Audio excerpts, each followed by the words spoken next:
Երբեմն մենք ուղղակի կանգնում ենք։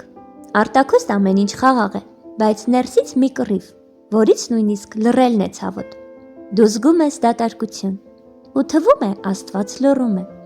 բայց արդյոք լռությունը բացակայություն է։ Դատարկությունը միշտ չարի նշան է։ Շատերը կարծում են, որ դատարկությունն ասում է դու սխալ ուղու վրա ես, բայց Աստվածաշունչը մեզ սովորեցնում է, որ երբեմն լռությունը նրա պատրաստության վայրն է։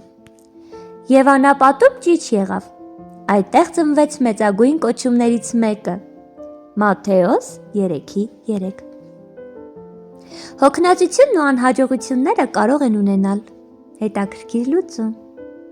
Միգուցե դու փորձում ես ամեն ինչ անել, բայց ոչինչ չի ստացվում։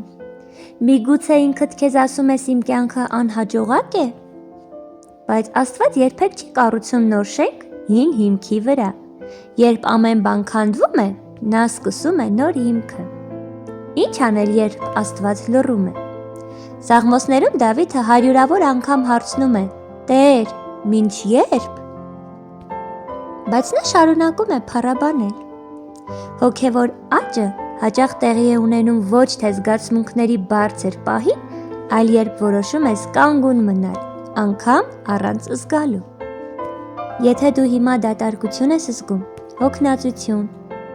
անարժեքության զգացում, դա չի նշանակում, որ Աստված լքել է քեզ։ Նա աշխատում է քեզ վրա ամենախորը լռության մեջ։ Ոչ մի կոտրված սիրտ չի անտեսվում նրա կողմից։